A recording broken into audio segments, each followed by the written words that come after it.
अस्सलाम वालेकुम students, zeta graphic में आपको एक न्यू क्लास के साथ वेलकम करता हूं। आज की हमारी जो क्लास है उसमें हम डिज़ाइन करेंगे एक ब्रांड का लोगो और उसमें डिफरेंट टाइप्स की कलर्स के बारे में भी डिस्कस करेंगे।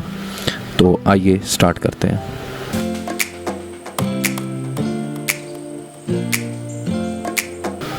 ब्रांड का लोगो तैयार करने से पहले मैंने एक रेक्टेंगुलर सेलेक्ट किया और कंट्रोल प्रेस करके स्टूडेंट्स मैं आज आपको बताता चलूँ कि ये नीचे जो मतलब जब मेरे ये क्लिक करने के पे ये जो चीज़ सामने शो होती, ये मेरा कीबोर्ड जो मैं यूज़ करूँगा या माउस का जो भी क्लिक यूज़ करूँगा वो आपको इसके बारे में बताएगी, तो आपको देखने में और इसमें बहुत ज़्यादा आसानी हो जाएगी। ये एक रेक्टेंगुलर मैंने ड्रा किया, इसकी हाइट और विड्थ मैंने 100 रख लेनी। ये ख्याल करना है कि ये मैं मिलीमीटर में काम कर रहा हूँ। मैंने एक रेक्टेंगुलर 100 बाई 100 का सिलेक्ट कर लिया। अब इसकी एक मैं कॉपी बना लेता हूँ यहाँ पे राइट क्लिक करके।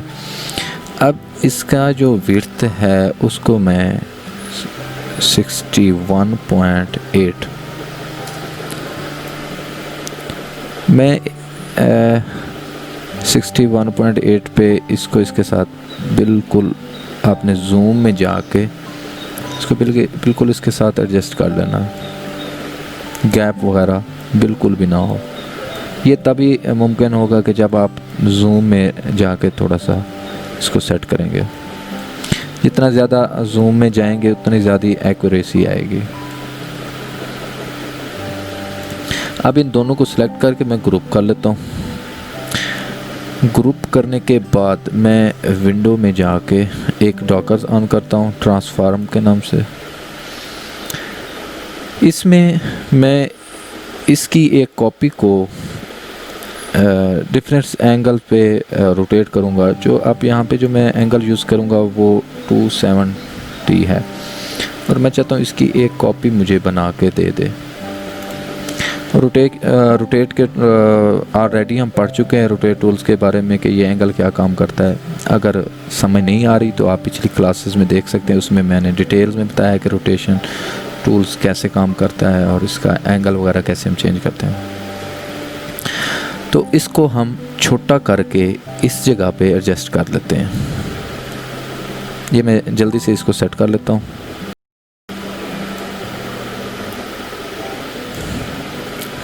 इसको एडजस्ट करने के बाद इसी को ही सिलेक्ट करके आपने ख्याल करना है, इसी को ही सिलेक्ट करके इसकी एक और कॉपी, एंगल भी यही और कॉपी भी एक, फिर एक कॉपी ले लेनी है।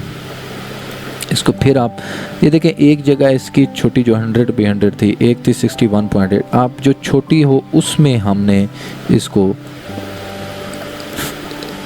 रिप्लेस, ये देखिए इसके बाद इसके ऊपर सेट करना है हमने।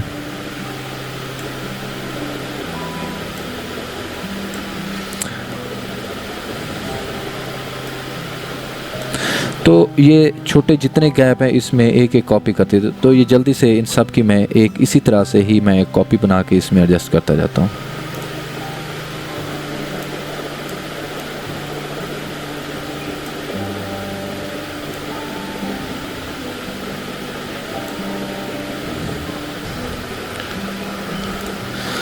जी स्टूडेंट्स, ये सबकी एक एक कॉपी बना के मैंने एक इसकी जो शेप थी उसको मैंने डिवाइड कर दिया।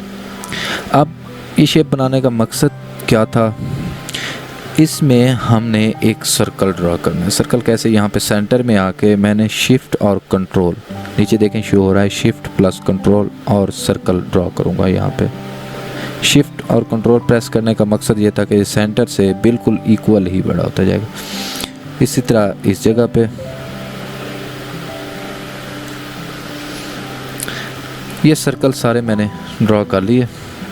अब इन सर्कल को आपने यहाँ से उठा के इस जगह पे इसको सेट करता हूँ और इन्हीं के सेंटर में सब सर्कल को मैंने डालना है। देखें, आपने सेंटर से पकड़ना है, सेंटर से पकड़कर जैसे ही सेंटर में आएंगे वो सेंटर शो करा देगा। अगर आपने इसको सेंटर से पकड़ा तो नज़र आएगा। जी, तो ये इस शेप, ये सर्कल हमने बनाने के लिए वो वाली शेप हमने ड्रॉ की थी। अब सर्कल हमारे पास आ गए। अब मैं एक यहाँ से सर्कल जो छोटे में से, मतलब जो सेकंड नंबर वाला है, इसको मैं यहाँ से उठाता हूँ, इसको कॉर्नर से पकड़ा हुआ है और यहाँ पे जैसे आऊँगा, देखें कोऑर्डिनेट जहाँ पे शो हो रहा है वहाँ पे आके मैं छोड़ दूँगा। अब इस सर्कल को मैंने 349 के एंगल पे रोटेट करना है। इसकी कॉपी नहीं करनी, जस्ट इसी को ही मैंने रोटेट करना है। पहले इसका सेंटर पॉइंट आप चेंज कर लें। सेंटर पॉइंट मैंने इसका सेंटर में कर लिया और इसको मैंने रोटेट कर दिया। देखें अब ये 349 के एंगल पे रोटेट हो गया। अब इसी सर्कल की एक मैं कॉपी लूँगा। वो कौन सा, 353 के एंगल पे मैं इसको रोटेट कर लेता हूँ। एक कॉपी बना लेता हूँ इसकी। ये मेरे पास एक कॉपी भी आ गई। अब यहाँ से इसी की मैं एक और यहाँ से उठाता हूँ सर्कल को, और इस जगह पे यहाँ पे जब ये देखें, अब यहाँ पे मैं राइट क्लिक करके एक कॉपी इसकी बना लेता हूँ। ये कॉपी मेरी मुकम्मल होगी। अब इसका सेंटर पॉइंट मैं यहाँ से चेंज करता हूँ, यहाँ पे सेंटर में ले आता हूँ। अब इसको मैंने 344 के एंगल पे रोटेट करना है। ये हो गया। अब एक लाइन लगाता हूँ यहाँ पे। फ्री हैंड टूल यूज़ कर लें या कोई भी आप पेन टूल या इसमें से कोई भी यूज़ करें। मैं फ्री हैंड टूल से एक लाइन लगाता हूँ यहाँ पे। बेशक इसके पास ही लगा लें या आप बाद में इसको सीधा कर लेना। कंट्रोल अगर प्रेस कर लेंगे तो बिल्कुल सीधी लाइन आएगी। मैंने कंट्रोल प्रेस कर लिया और एक सीधी लाइन। और अब इसको इसके साथ मैं जूम में जाके सेट कर लेता हूँ, जोड़ लेता हूँ।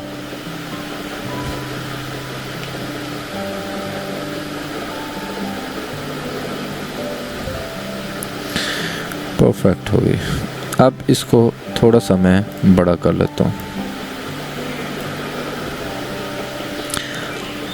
अब इस लाइन का मैं सेंटर पॉइंट इस सर्कल में ले आता हूँ और इसको 21 के एंगल पे मैंने रोटेट करना है।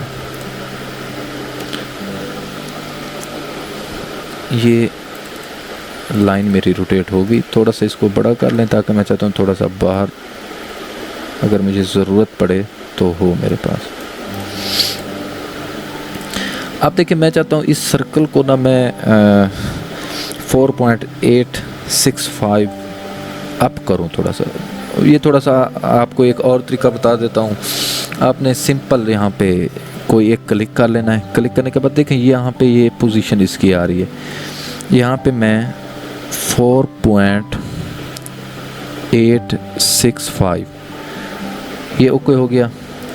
अब मैं जो भी आपने जिस शेप को भी आपने ऊपर करना है, इस शेप को मैंने सेलेक्ट किया। सेलेक्ट करने के बाद प्लस का एरो, कीबोर्ड से प्लस और जो एरो की अप वाला उसको मैं करूँगा। एक कॉपी इसकी पहले बना लेनी है। कंट्रोल C कंट्रोल V और इसको अप कर लेना है। ये 4 पॉइंट इतना ये हो गया। अब इसका भी मैं एंगल चेंज कर लेता हूँ। वही जो उसी इसका रखा था इसको मैं सेंटर करता हूँ। सेंटर करने के बाद 21 ही एंगल रखना है। इसको मैं चेंज कर लेता हूँ।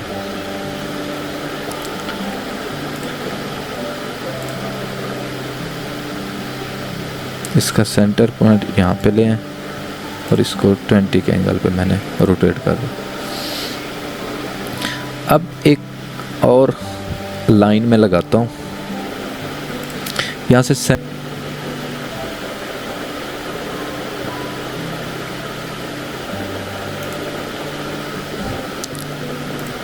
इस लाइन को थोड़ा सा बड़ा कर लें आप और इधर तक भी। अब इस लाइन की एक मैं इसको कॉपी लेता हूँ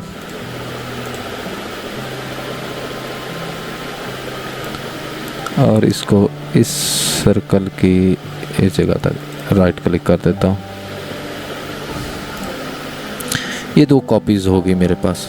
अब ऑल्ट प्रेस करके मैं इन दोनों को सिलेक्ट करता हूँ और सिलेक्ट करने के बाद एक और कॉपी लेके मैं इनको ऊपर तक ले जाता हूँ।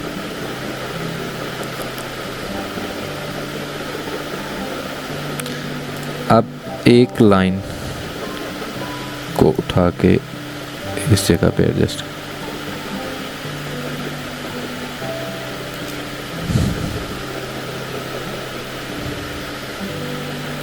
ये जूम में जाके आपने सेट कर लेना है, इनके आपस में कोई गैप वगैरह ना हो, ये ख्याल करना है।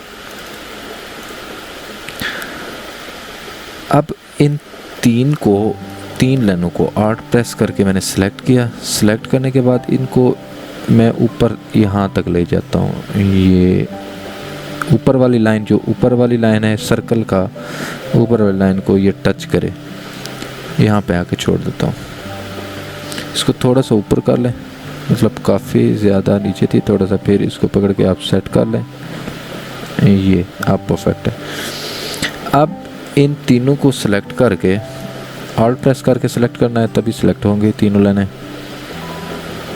इनको पकड़ के आपने नीचे ले आना है। नीचे कहाँ तक? ये जो लाइन है इसका लाइन ये टच हो, और राइट क्लिक कर देना है। राइट क्लिक इसलिए कि कॉपी एक उसकी हो जाएगी। आप फिर इसको रख के ये लाइन तक ले जाएं, बस आप सही है। यहाँ तक क्लियर हो गया। उसके बाद इस सारे को हमने सेलेक्ट करना है। एक यहाँ पे 2 लाइनें लगा लें। ये क्यों लगा रहे हैं ये भी मैं आपको बता देता हूँ अभी। चलो ये बाद में भी हम यूज़ कर रहे थे, बाद में लगाता हूँ मैं आपको ताकि क्लियर हो जाए। ये इस सारे को सिलेक्ट करें। सिलेक्ट करने के बाद इनको ग्रुप कर दें। कंट्रोल जी के साथ मैंने ग्रुप कर दिया। अब यहाँ पे क्रॉपिंग टूल में आके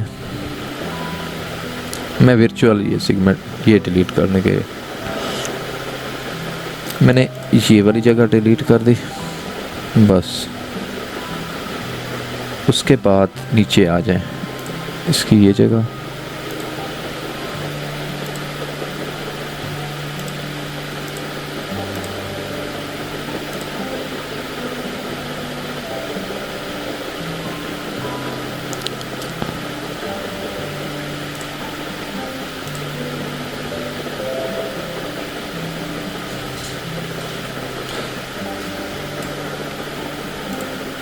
इसको एक पॉइंट यहाँ पे मिस था।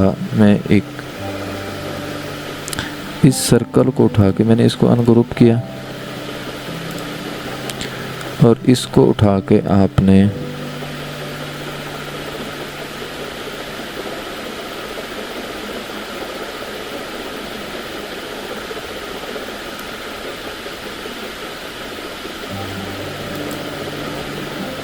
इसको आप डिलीट कर दें।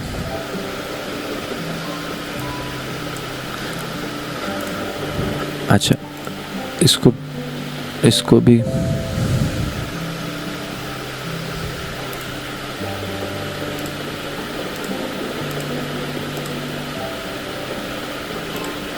ये लाइनें जितनी भी हैं आपने इनको डिलीट कर देना।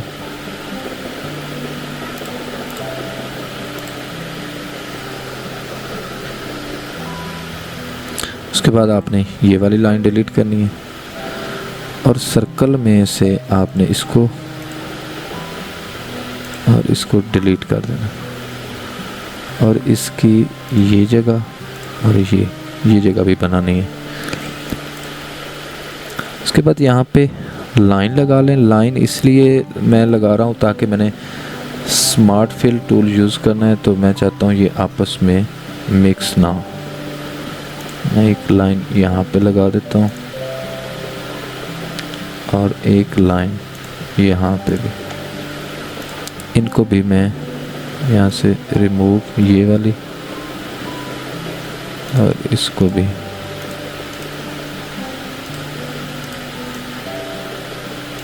ये यहाँ पे ठीक है। अब मैं स्मार्ट फिल टूल से कुछ जगह जो है वो मैं एरिया सेलेक्ट कर लेता हूँ। फॉर एग्ज़ाम्पल ये वाला एरिया, इसको सेलेक्ट कर लेता हूँ, इसको, और उसके बाद ये वाला एरिया हो गया। और ये सेंटर वाला। इनको सिलेक्ट करने के बाद अब ये एरिया को शिफ्ट प्रेस करके मैं सिलेक्ट कर लेता हूँ और इनको मैं अलग कर लेता हूँ। ये सिर्फ आपने जो एरिया ये वाले इनको सिलेक्ट करना है।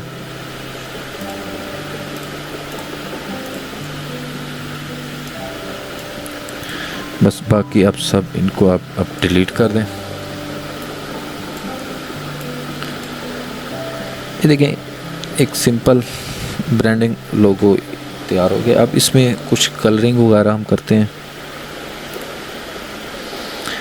फ़िलहाल मैं इसको ब्लैक कलर इसको सेलेक्ट कर लेता हूँ। अब ये जो कलरिंग का जो मेथड है पिछली क्लासेस में मैंने नहीं पढ़ाया, अब ये न्यू मेथड है, देख लें। मैं इसमें मैं टेक्सचर अप्लाई करना चाह रहा हूँ। इस सारे को मैं सेलेक्ट करके ग्रुप करता हूँ। ग्रुप करने के बाद मैं इफ़ेक्ट में आके यहाँ पे एक टेक्सचर का एक फ़ोल्डर होगा। टेक्सचर में आके मैं एक पहला ये जो इनमें से मैं एक पहला प्लास्टिक वाला ये सिलेक्ट करता हूँ। इसमें आप कोई भी कलर आप सिलेक्ट कर लें। यहाँ से पिकर टूल से आप पिक भी कर सकते हैं। फॉर एग्ज़ाम्पल मैं यहाँ से ये ऑरेंज कलर सेलेक्ट कर लेता हूँ और इसकी ये हाइट, डेप्थ और इनको भी मैं बढ़ा देता हूँ। देखें चेंजिंग आपको सामने नज़र आ रही है। मैं इनको थोड़ा सा मज़ीद ज़्यादा कर लेता हूँ, बस इतना काफ़ी है। थोड़ा कम कर लें, परफेक्ट है। ओके करता हूँ। इसकी आउटलाइन आप ख़त्म कर लें, अब इसकी ज़रूरत नहीं है हमें। देखें थोड़ा बहुत फ़र्क पड़ गया इस पर। अब दोबारा फिर मैं उस इफ़ेक्ट में जाता हूँ, फिर टेक्सचर में आने के बाद ये वाली स्किन में सेलेक्ट कर लेता हूँ। आप देखें इसमें भी आप वही ऑरेंज कलर सेलेक्ट कर लें।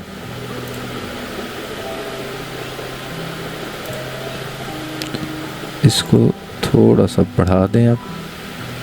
ये भी 100% कर लेनी है आपने और इसको ओके कर दें। देखें ये था, ये जो फर्स्ट जो मैंने अप्लाई किया था उसका ये फ़ायदा हुआ, उसने एक 3D टाइप एक उसका कॉर्नर वगैरह बना दिया। जो दूसरा उसमें अप्लाई किया उसके फिल उसने कर दिया टेक्सचर में। अब इसका बैकग्राउंड भी ऐसे तैयार कर लेता हूँ मैं। इसको थोड़ा सा आप बड़ा कर लें। अब ये टेक्सचर अप्लाई करने के बाद ही आपने इसको बड़ा करना है, क्योंकि टेक्सचर अगर इमेज बड़ी हो तो फिर टेक्सचर सिस्टम थोड़ा स्लो हो जाता है। अप्लाई हो जाता है लेकिन सिस्टम थोड़ा स्लो होता है। तो आपने पहले इसको छोटा, जो साइज़ ही इसीलिए मैंने छोटा रखा था ताकि इस पे मैं टेक्सचर अप्लाई इजीली कर सकूं। जितनी ज़्यादा छोटी शेप होगी टेक्सचर इजीली अप्लाई होगा। सिस्टम अगर आपका अच्छा होगा तो बड़ी शेप्स पे भी उसी वक्त अप्लाई होगा। अगर सिस्टम जैसे हम यूज़ करते हैं तो आप कोशिश करें कि छोटी शेप जो शुरू से हमारी थी उस पर अप्लाई करें। इसका साइज़ मैंने कम कर लिया, इसके मुताबिक इसको सेंटर कर लिया है। अब मैं चाहता हूँ कि इसको एक अच्छा सा एक बैकग्राउंड दे दूँ। बैकग्राउंड भी आप सिंपल भी दे सकते हैं, अपनी मर्ज़ी का, जो भी आपको अच्छा लगे। आप बैकग्राउंड पे भी टेक्सचर आप अप्लाई कर सकते हैं। बैकग्राउंड पे भी मैं आपको सेम वैसे टेक्सचर अप्लाई करके दिखाता हूँ। मैं एक रेक्टेंगुलर, आपने कोशिश करना है कि पहले छोटे सेम उसी पे अप्लाई नहीं करना। मैं आपको बार बार कह रहा हूँ कि जितनी छोटी ज़्यादा शेप होगी उतना ही ज़्यादा इजीली आप उस पर टेक्सचर अप्लाई कर सकेंगे। तो मैं सेम वही मेथड यूज़ करता हूँ। आप इफ़ेक्ट में जाएं, इफ़ेक्ट में जाने के बाद आप टेक्सचर में ये भी अप्लाई आप कर सकते हैं। कोई भी कलर आप पिक कर लें। आप इसमें कलर्स कोई और सेलेक्ट कर लें। मैं पिक टूल से ये वाला कलर सेलेक्ट करता हूँ।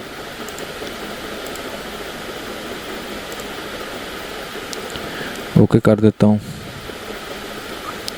उसके बाद फिर मैं उस इफ़ेक्ट में जाता हूँ। इफ़ेक्ट में जाने के बाद यहाँ पे भी मैं सेम वही कलर यूज़ कर देता हूँ। देखें उसका फ़ायदा ये होता है, जो पहले हमने अप्लाई किए उसका देखें ये उसने कॉर्नर वगैरह के बहुत ही अच्छी एक लुक बना दी हमें 3D टाइप्स की। यहाँ पे भी कलर आप डिफरेंट दे सकते हैं जो आपको अच्छा लगे। कोशिश करनी है कि जो कलर इसमें मैच करे वो आपने इसमें अप्लाई करना है।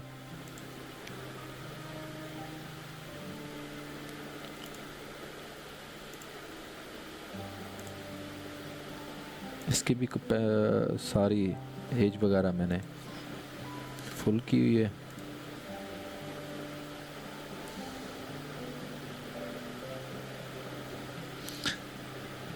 अब इसको लेके मैं वहाँ पे सेट करता हूँ। इसका साइज़ वगैरह जो मैंने ओरिजिनल जो रखा हुआ था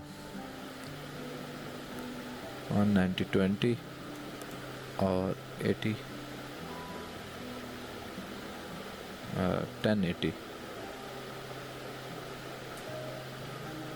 तो जी स्टूडेंट्स, ये हमने एक सिंपल सा एक लोगो हमने डिज़ाइन कर दिया है। आप इस पे डिफरेंट कलर्स वगैरह अपनी मर्ज़ी के, इस पे कोई टेक्स्ट वगैरह अगर आपने लिखना वो भी लिख सकते हैं। तो जुड़े रहिए ज़ीटा ग्राफिक के साथ और मज़ीद न्यू अच्छे से अच्छा सीखने का आपको मौका मिलेगा। तब तक के लिए अल्लाह हाफ़िज़, अपना ख्याल रखिएगा।